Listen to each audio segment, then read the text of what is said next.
and a very warm welcome. You're watching Gravitas with me, Molly Gambhir. Here's a look at what's lined up for you on the show tonight.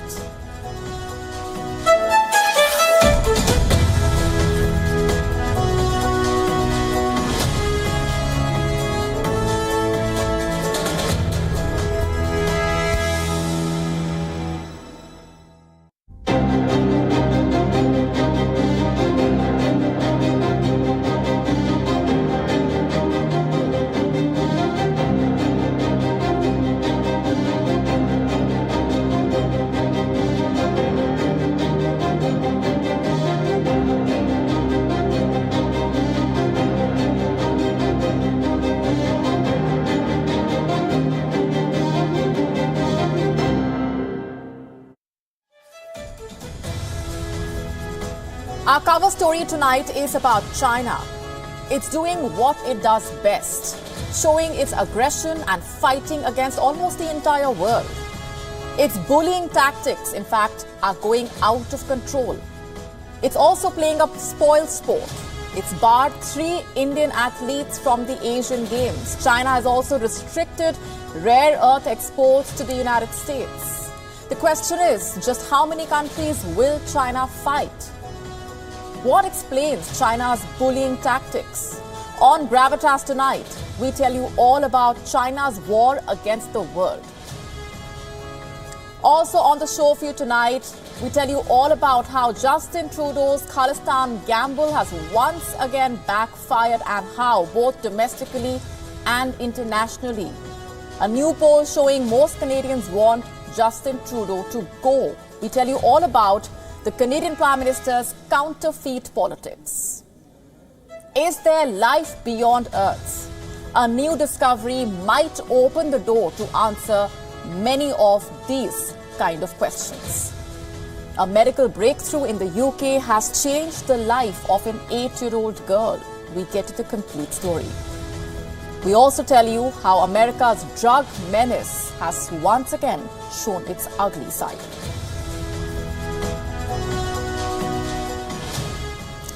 Our cover story tonight is about a perpetual bully, a country that has made a habit of picking fights with every nation that does not agree with its view of the world. Well, no prizes for guessing which country I'm talking about. It is China, of course. It seems to be waging a war against almost the entire world. It's raising the temperature of conflict with India in the Indo-Pacific and Ladakh. It's waging an economic war against the United States over rare earth metals. And it's also trying to browbeat Taiwan into complete submission. These are not the only examples. There are many more.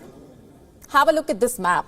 As I speak, China also has ongoing territorial or economic disputes with countries like South Korea, Japan, Vietnam, the Philippines, Indonesia, Singapore, Brunei, Laos, Mongolia. And over the next few minutes, we will take you through China's rogue behavior with all of these countries. We also discuss how each one of them is pushing back against Beijing's overtures. We'll start off with India. On Friday, China barred 3 Indian athletes from participating in the 2023 Asian Games. It refused to give them clearance but allowed several others. The question is why? Why were only these 3 athletes singled out? Because they all happen to be from Arunachal Pradesh, a state in northeast India which a delusioned Beijing thinks it owns. So much so that it released a fantasy map, this one. It showed Arunachal Pradesh and Aksai Chin as Chinese territory. Beijing called this the updated standard map. And India, of course, was quick to burst China's illusion. And a month on, China has banned 3 Arunachal Pradesh athletes from playing on its soil. And just like the last time, India is not holding back. The Ministry of External Affairs has issued a strongly worded statement. It says, and I'm quoting, China's action violates both the spirit of the Asian Games and the rules governing their conduct, which explicitly prohibits discrimination against competitors from member states. India firmly rejects differential treatment of Indian citizens on the basis of domicile or ethnicity. Arunachal Pradesh was, is, and will always remain an integral and inalienable part of India. And last we checked, China was yet to respond to India's protests. But then again, how many protests will it even respond to? Like I said, it's fighting with just about everyone. Take the United States, for example. China's economic war against the US is a matter of record. Xi Jinping has now decided to take this battle a step further. According to reports, Beijing has imposed export controls on rare earth metals, two of them in particular, gallium and germanium. Last month, China did not export these minerals, a decision that many say is aimed at hampering America's economic growth. You see, American defense companies and tech companies are heavily reliant on rare earth metals. They need them to manufacture their jets and missile guidance systems. And these metals are also used to manufacture chips, which are crucial for electric devices. China, which maintains a monopoly on rare earth mining, seems to politicize the exports of these minerals. It wants to basically hobble the US defense and tech industry. And it does not even end there. China is also taking on America in the high seas. According to reports, it's working on a maritime surveillance program to spy on American naval activity in the Indo-Pacific. And this has forced the United States to make a tit-for-tat move. According to a Reuters report, Washington is reconstructing its anti-submarine spy program, the biggest reconstruction of the program since the end of the Cold War. The project involves modernizing existing networks of underwater acoustic spy cables. It also involves retrofitting a fleet of surveillance ships with cutting-edge sensors and subsea microphones. And observers say this program is aimed at countering China's irrational territorial ambitions, which, by the way, are too many and too much. If I speak of the Philippines, Beijing is sparring with Manila over the Scarborough Reef and the Spratly Islands, which it claims to own. If I speak of Japan, China is fighting it over the Senkaku Islands. They are located in the East China Sea. No one stays here. Japan calls these islands Senkaku, and China has, by the way, named them Diaoyu. China is also fighting Indonesia. The fight is over the Natuna Islands. China has been accused of using intimidating island patrol tactics, also accused of fishing illegally in waters claimed by Indonesia, and China also claims parts of Vietnam, especially the Paracel Islands. In the year 2020, the Chinese army sank a Vietnamese fishing vessel near the Paracel Island. The tactic was the same. A Chinese vessel went and rammed the Vietnamese boat. China is also staking claim on a rock in the Yellow Sea, a rock that is submerged. It's called Socotra Rock or Iodo or Suyan Islet. This rock is some 4.6 meters below sea level, but China wants it. And South Korea says the rock falls within its exclusive economic zone. And Beijing does not agree. Next, we have Brunei and Malaysia. They share the South China Sea, but China wants the sea all to itself. Beijing, in fact, has developed military bases on islands and created artificial islands. Time and again, it also deploys maritime militia to bully the two countries. China has unsettled border issues with Bhutan. It has encroached upon around 36 hectares of Nepalese land. And if I speak of Taiwan, China not just wants pieces of land claimed by Taiwan, but it claims all of Taiwan. And you know what's the most surprising bit here? Chinese diplomats once even laid claim to the Russian city of Vladivostok. That's right. It says Russia annexed this city via the unequal treaty of Beijing. What does all of this tell you? That China does not differentiate between a friend and a foe. It only believes in interests. Interests that serve its own agenda of territorial expansionism, economic aggression, and global dominance. And the verdict is in, and it's not looking good for Justin Trudeau. It seems he has lost his way, taking a hugely risky gamble by prioritizing vote bank politics over fostering friendly relations with India. The consequences of his actions are beginning to hit home, by the way, with even Canadians now dubbing him the worst Prime Minister they have had in 50 years. This is not hearsay. A recent poll has confirmed this. The Canadian Prime Minister Justin Trudeau is currently under fire for his allegations against India over the killing of the Khalistani terrorist Hardeep Singh Nijjar on Canadian soil, and he is witnessing a significant drop in his popularity among the voters. According to the latest poll, if the elections were held today, Justin Trudeau would secure only 30% of the votes. If only there were a time machine, one could imagine Trudeau eagerly hopping on board to reverse his dangerous allegations against India. Allegations that remain unsubstantiated. But before we delve further, let's just shed some light on its findings.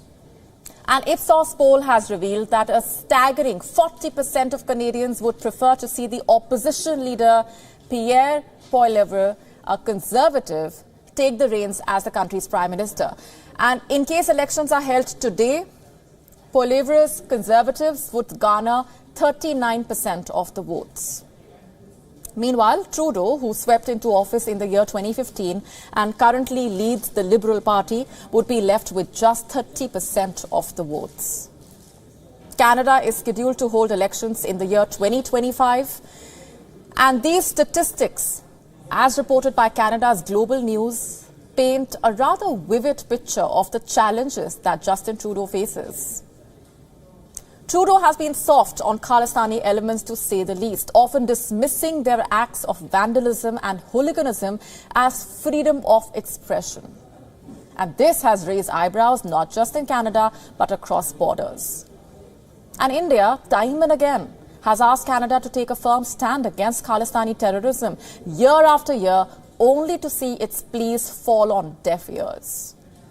And this inaction has culminated in a tense diplomatic standoff between the two sides that have otherwise enjoyed close and friendly ties.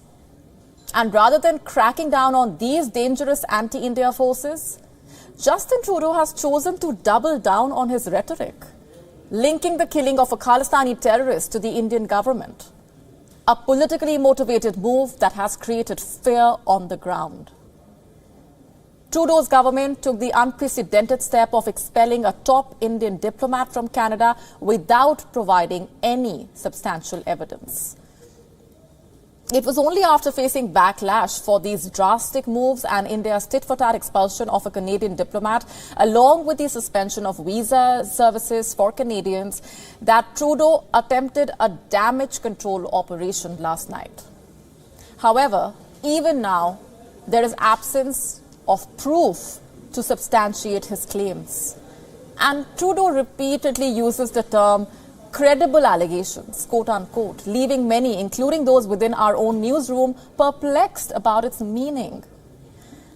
An allegation is considered credible when the source, nature, or information provided suggests that it is plausible and warrants further investigation. As a world leader, Trudeau carries a big responsibility, and his statements and actions have far-reaching consequences. So we find ourselves back where we started, asking the very same question that we asked on Tuesday. Where is the proof, Mr. Trudeau? Where is the credible evidence that would have justified the expulsion of an Indian diplomat? It's a question that deserves answers, not just from Canada's leadership, but from the international community as a whole. Let's just cut to the chase. The Canadian Prime Minister, no offense intended, appears to have fallen hostage to the whims of anti-India forces. Trudeau's decision to make unsubstantiated claims against India regarding the June killing of the Khalistan terrorist Hardeep Singh Nijjar, an incident which, by the way, took place on Canadian soil, has become a dangerous weapon in the hands of these radical elements. Trudeau's actions have not only emboldened these elements but have also polarized the Indian community in Canada for political gains. And the reality on the ground is unsettling, to say the least. Pro-Khalistan groups stage anti-India protests outside Indian diplomatic missions, pose threats to Indian diplomats, and even target the Indian national flag and other Indian communities living in Canada. Trudeau, in positioning himself as the darling of pro-Khalistan elements, inadvertently emboldens their sinister acts of terror. And this in turn fuels their hateful actions against Hindus and results in the defacement and vandalism of Indian cultural symbols. However, it's important to remember that India is a responsible country. New Delhi has presented concrete evidence of the very real Khalistani threat being harbored within Canada's borders. Before the killing of Niger, the Punjab police approached the Canadian authorities seeking Niger's extradition to India. However, Niger was not the only person against whom action or information was requested. There are 21 prominent gangsters who have sought refuge in Canada. Indian agencies diligently compiled the list and detailed evidence against these individuals. And this information has been shared with the Royal Canadian Mounted Police on multiple occasions over the past year. Even as far back as 2018, during the tenure of Punjab's Chief Minister and now BJP leader Amrinder Singh, a list and a comprehensive dossier of 10 terror fugitives sheltered in Canada were presented to Justin Trudeau. The dossier contained not only the addresses of these terror suspects in Canada, but also a chilling catalogue of their criminal activities. And despite the strong evidence, Trudeau chose to remain inactive. And now India's biggest concerns center around the safety and security of its citizens and the Indian diaspora in Canada. And this worry has only escalated after Khalistanis issued ominous threats to Canadian Hindus, urging them to leave the country. The Ministry of External Affairs responded with a detailed advisory, using particularly assertive language, urged Indian students and Indian nationals in Canada to exercise utmost caution due to the growing anti-India activities, and politically condoned hate crimes and criminal violence. And while Trudeau is yet to provide any proof, India has made a compelling case by presenting concrete proof of how Canadian government has shielded these radicals. And this situation warrants a closer look by the world for the sake of global security and stability. In the grand scheme of things, the people of Canada will not be easily swayed by Justin Trudeau's counterfeit politics. After all, one cannot rescue a sinking ship with mere hysteria. And the Canadians recognize that, even if their Prime Minister does not. Our next story is about Saudi Arabia's Crown Prince, Mohammed bin Salman. Western media have time and again accused him of quote-unquote sports washing. Well, guess what? He himself has owned up to it. In fact, he said that he plans to do it even more. In an interview, he said, and I'm quoting, "If sports washing going to increase my GDP by way of 1%, then I will continue doing sport washing. I don't care, 1% growth of GDP from sport, and I'm aiming for another 1.5%. Call it whatever you want. We are going to get that 1.5%. You heard it. The Crown Prince does not care about the term used. He also went on to say, and I'm quoting, "When you want to diversify an economy, you have to work in all sectors. Mining, infrastructure, manufacturing, transportation, logistics, all this. Part of it is tourism. And if you want to develop tourism, part of it is culture. Part of it is your sports sector, because you need to create a calendar." You see, in the last few years, Saudi Arabia has made massive investments in sports. It took over the Newcastle United Football Club. The kingdom also owns 75% stake in 4 prominent domestic clubs. And this includes Al Nassr, Al Ittihad, Al Ahly, and Al Hilal, which has been the Asian Champions League winner in 2019 and 2021. And on top of that, the unlimited cash on offer through the Public Investment Fund has seen the Saudi Pro League disrupt the global transfer market.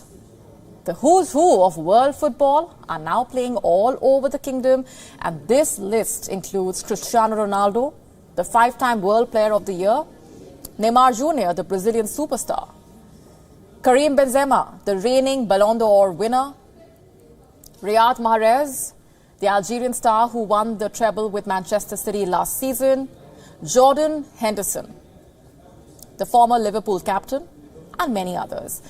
And not only this, the kingdom has also struck deals to host high-profile events. Saudi Arabia's Public Investment Fund, or PIF, continues to back Live Golf, which has brought the American PGA Tour to its knees. And PIF is among the largest sovereign wealth funds in the world. It has estimated assets worth $776 billion. This month, the World Weightlifting Championships came to Riyadh. In October, it will host the World Combat Games. In December, FIFA's Club World Cup will come to Saudi Arabia. And meanwhile, work continues on building the region of Trojena.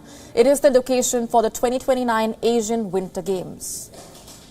Until recently, Saudi Arabia was known for its oil, but now sports, it seems, is the new currency.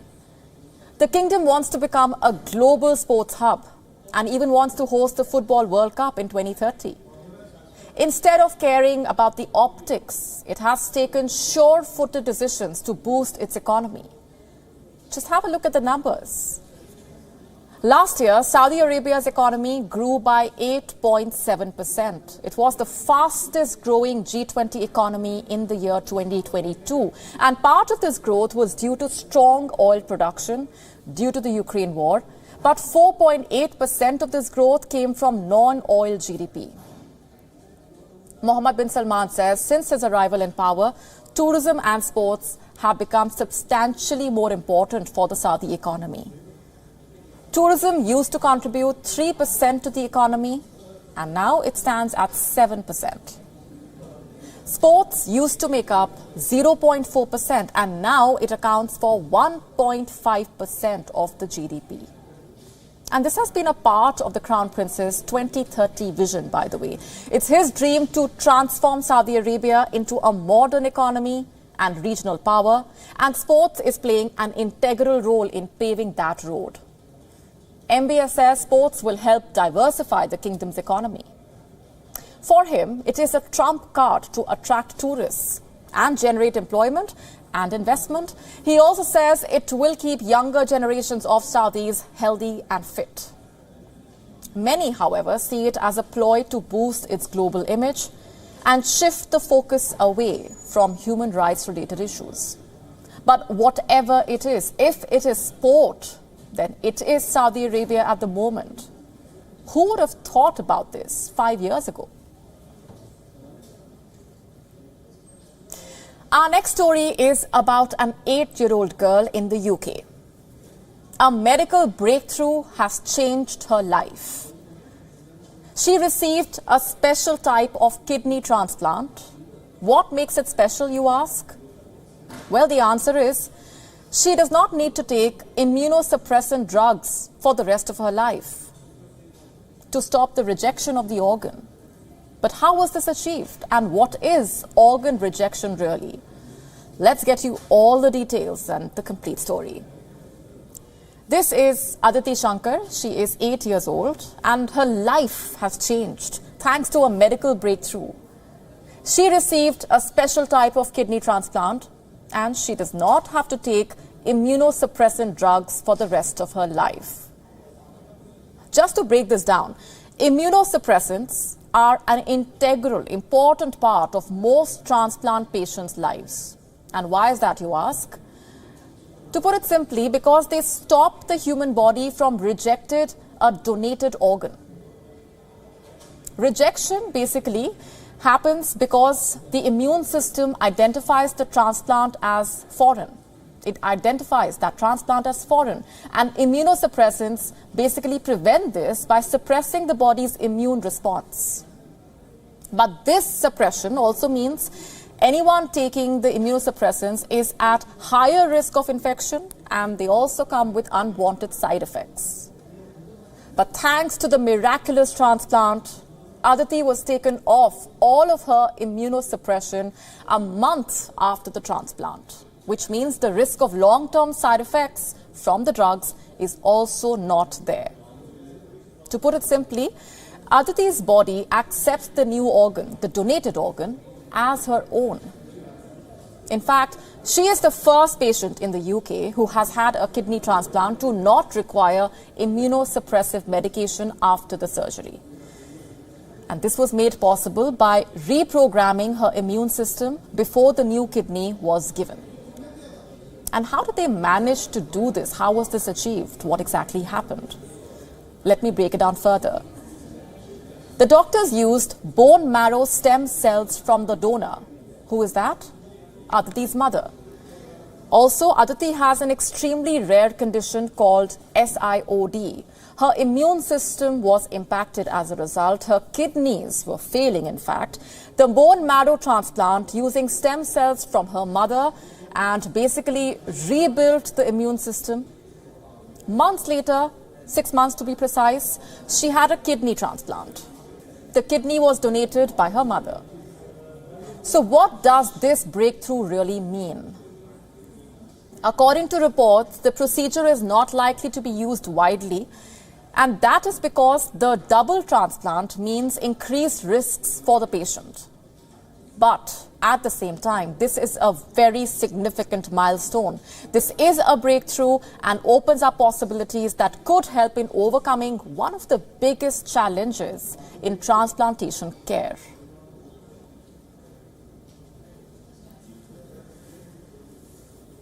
Jupiter's moon Europa is a fascinating world with a salty subsurface ocean. And scientists have for long argued that it could possibly harbor life. And now NASA has found the presence of carbon. Our next story telling you why this discovery is extremely significant. We wonder, driven by curiosity. We ask questions. Are we alone in the universe? Could there be life beyond our planet? How does the cosmos work? A recent discovery in our cosmic neighborhood may bring us one step closer to answering these questions. The observations by the James Webb Space Telescope detected the presence of carbon on Europa, one of Jupiter's many moons. After analyzing images and data, NASA scientists say that carbon dioxide ice on the moon's surface could have come from the salty ocean that lies beneath a 10-mile thick crust of ice. While Europa is only 1/4 the diameter of Earth, its ocean may contain twice as much water as Earth's ocean. In fact, Europa's ocean is considered one of the most promising places in the solar system to look for life beyond Earth. Despite its cracked and discolored appearance, it is the smoothest solid object in the solar system. While the icy shell is hard as a rock, the interior is warmer, heated by the flexing of its iron core and stone mantle. We have to keep exploring Europa to unearth secrets that lie hidden in its oceans. Meanwhile, talking of carbon, NASA is waiting for the homecoming of OSIRIS-REx capsule, returning after a 6.4 billion kilometer journey from carbon-rich asteroid Bennu. Come Sunday, the probe would enter Earth's atmosphere, making a fireball in the sky, only to land in Utah's desert. It is carrying precious cargo, a handful of dust. Scientists anticipate getting about 250 grams of pebbles and dust. The precious asteroid dust would help scientists understand the history of the solar system.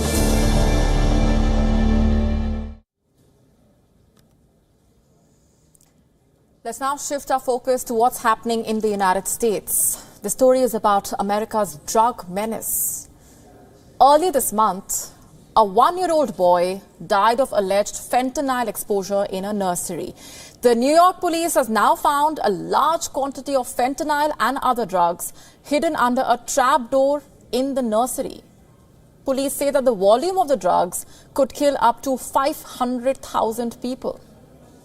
Reports say that fentanyl has caused an opioid epidemic and that more people are dying due to fentanyl overdose. Let's get you all the details. The young victim, Nicholas Dominici, came in contact with fentanyl that was hidden under a mat in the nap room. And reports say that 3 other children were hospitalized and were revived by an overdose reversing drug. But the fentanyl under the mat was just the tip of the iceberg. The police found a trap door under the floor and found large quantities of fentanyl, other drugs as well. When law enforcement officers searched the daycare, they found a large quantity of fentanyl and machinery used to press and package narcotics for distribution. And in particular, they found a brick of fentanyl, about 1 kilogram in weight, right on top of children's playmats in the daycare's closet. The question is, who is at fault? The nursery owner, Gray Mendez, and her tenant, Carlisto Acevedo Brito, are now facing charges. They are charged with narcotics possession with intent to distribute, resulting in death. And both the suspects have been labeled as flight risks and face life in prison if convicted. And what makes this even more fishy and concerning is that officials are saying Mendez called her husband after finding the children ill, and the husband then removed several full shopping bags from the nursery. And after all this, she decided to call up the police. And the police are currently trying to locate her husband. You see, fentanyl overdose is becoming a huge problem. It's becoming more common than ever. The mayor of New York City, in fact, said, and I'm quoting, "This crisis is real, and it is a real wake-up call for individuals who have opioids or fentanyl in their homes. The mere contact is deadly for an adult, and it's extremely deadly for a child." You see, fentanyl is a pharmaceutical drug that can only be prescribed by a doctor. But the drug is being illegally manufactured and sold by criminal gangs. And the situation is only getting worse. In fact, in the year 2021, drug overdose killed more than 100,000 people in the United States, and over 66% of them were tied to fentanyl. Reports say the lethal use of fentanyl is marking the 4th wave of the overdose crisis, and experts are concerned about the treatment options as well. Experts say, and I'm quoting, "Our treatment system for substance use disorder is often focused on one drug at a time. But the reality is, many people who use drugs use more than one kind of drug." The Drug Enforcement Administration says that illegal fentanyl continues to be trafficked from Mexico, which uses chemicals sourced from China. The overdose crisis may not stabilize until the trafficking is stopped. Will the government act against illegal fentanyl? And how many more children will have to lose their lives?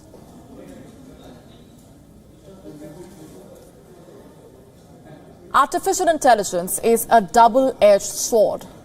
And as it turns out, artists have started to try and shield themselves from the dangers of AI. Renowned Indian actor Anil Kapoor has won a landmark judgment against artificial intelligence. Our next report digging deeper into the case and the questions that it throws up. The Slumdog Millionaire star Anil Kapoor, who has won a landmark judgment against artificial intelligence. In an interim order against 16 defendants, a New Delhi court ordered that people will be restrained from utilizing Anil Kapoor's name, likeness, image, voice, or any other aspect of his persona to create any merchandise, ringtones, either for monetary gain or otherwise. Reports say that Kapoor took the step because the internet was floating with several morphed videos and emojis of him. People even use his most iconic phrase, jackass, which roughly translates to awesome or wicked. The actor says that he doesn't intend to penalize anyone, or to snatch away their freedom to express what they want to. Kapoor says that my intent was to seek protection of my personality rights and prevent any misuse for commercial gains, particularly in the current scenario with rapid changes in technology and tools like artificial intelligence. Anil Kapoor says that the court order should be positive news for artists to a certain extent. Meanwhile, writers are concerned that artificial intelligence programs are using their copyrighted works without permission. In fact, 17 renowned authors, including John Grisham, Jodi Picoult, and George R.R. Martin, are suing OpenAI for what they call a systematic theft on a mass scale. The authors alleged flagrant and harmful infringement of plaintiffs' registered copyright. The suit was organized by the Authors Guild and also includes Sylvia Day, Ellen Hilderbrand, among others. In fact, Authors Guild CEO Mary Reisenberger has said in a statement that it is imperative that we stop this theft in its tracks, or we will destroy our incredible literary culture, which feeds many other creative industries in the United States. Meanwhile, OpenAI spokesperson has said that the company respects the rights of writers and authors and believe they should benefit from AI technology, saying that they are having productive conversations with many creators around the world, including the Authors Guild, and have been working cooperatively to understand and discuss their concerns about AI. In fact, the fact of the matter is, the use of AI has ignited several heated debates and reignited some old ones. But where are things headed? Bureau Report, World is One. How do you feel when you read the same word over and over again? How much weight can be resurrected? Dead spiders lift. Do people have an equal number of hairs in both their nostrils? Does electrifying your tongue change the taste of the food that you are eating? These questions are bizarre. Not everyone has the brains to answer them. Only some scientists do, it seems. And they deserve an award for it, don't you think? Enter IG Nobel Prizes, which, by the way, have nothing to do with the actual Nobel Prizes. These awards celebrate the unusual and honor the imaginative. This year's winners have been announced. The coveted Chemistry and Geology Prize has been backed by geologist Jan Zalazwiecki. What for? For his insightful research into why many scientists like to lick rocks. Yes, apparently scientists have a taste for rocks. And this scientist demonstrated this by licking a 400 million year old trilobite during his acceptance speech for the award. And according to him, researchers lick rocks as it is easier to tell its type when it is wet. I wonder what stops them from using a mug of water. Moving on, the Literature Prize went to a team for its research into jamais vu. Jamais vu is French for never seen. It is basically a feeling of finding a familiar thing unfamiliar. This basically happens when you keep saying a word over and over again. The researchers found that about 2/3 of people felt peculiar when they repeated the same word about 30 times. Well, we have only congratulations to offer. A team from Rice University in Texas, meanwhile, won the Mechanical Engineering Prize. These scientists reanimated dead spiders, and then they used them as mechanical gripping tools. And guess what? The spiders were able to grasp objects up to 130% of their own weight. Even dying could not save them from labor. And next, we have the Medicine Prize. To win this, scientists counted the nose hairs in dead people's nostrils. The team found that on an average, there are 120 nose hairs in a person's left nostril, 112 in their right. Apologies if you were seeking symmetry. You can always pluck out a few. But jokes aside, this work will be used to investigate how the immune systems of people with alopecia are affected by a lack of nose hair. That's basically a condition that causes hair loss. The Public Health Prize was awarded to urologist Seung Min Park for his innovative creation. Park invented the Stanford toilet. What's so special about it, you ask? It can basically analyze your excrement. It can also recognize you by your anal print, which is an identifier as unique as your fingerprint. Apparently, whatever happened to privacy? Japanese scientists Home Miyashita and Hiromi Nakamura won the Nutrition Prize. They researched how electrification can affect the taste of food. Turns out it increases a user's perception of saltiness. These brilliant minds were not only honored with a Nobel, but they also received a cash prize and a refreshing treat. Each winner got a 10 trillion Zimbabwe dollar bill, which is now defunct, and a pack of IG Sudo Cola. The ceremony was held virtually. Many non-opera songs were sung. There was an annual paper plane throwing event as well. The scientists will get to meet one another face-to-face later in November. More songs and paper planes are expected. Let's now tell you what else made news around the world. Time for Gravitas Global Headlines.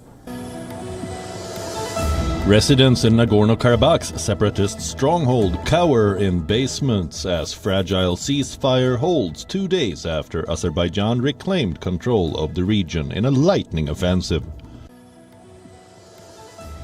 A Russian occupation official in annexed Crimea has said that a Ukrainian missile attack had struck the headquarters of Russia's Black Sea Fleet, the latest assault by Kyiv on the peninsula.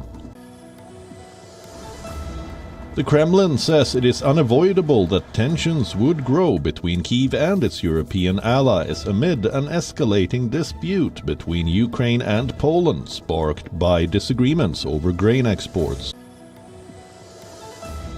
Bulgaria police scuffled with ultra-nationalist Revival Party protesters against the policies of the pro-Western government. The agitators called for the government to resign and for the closure of NATO military bases. Kenya has pledged to reinforce security measures against Somali militants. This comes as the country commemorated a deadly mall attack which led to improvements in the country's readiness to counter threats.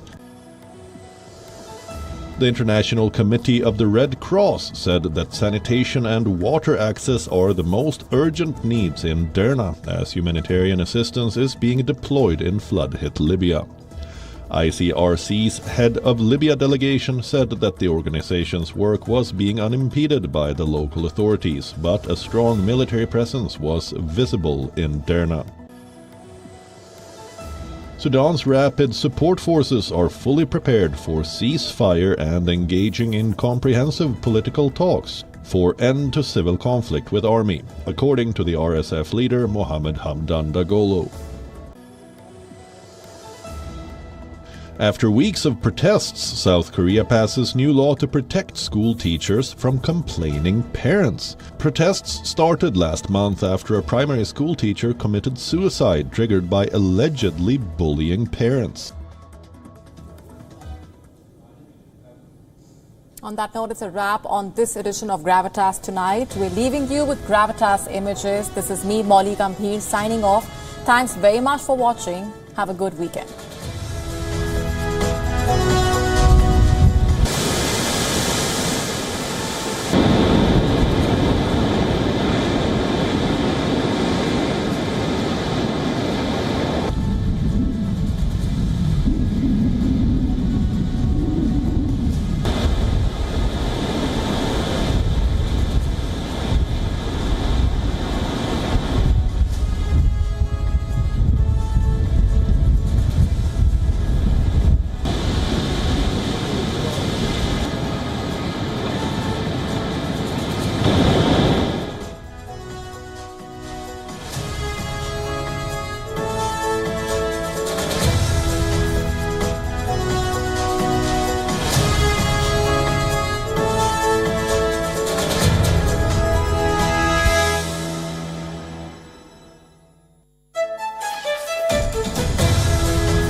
India's global voice.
It's easy to tell you a flat story. It's easy to show you what's happening around the world. We do the difficult part. This weapon has been banned, but the US, Ukraine and Russia do not find the bombs problematic.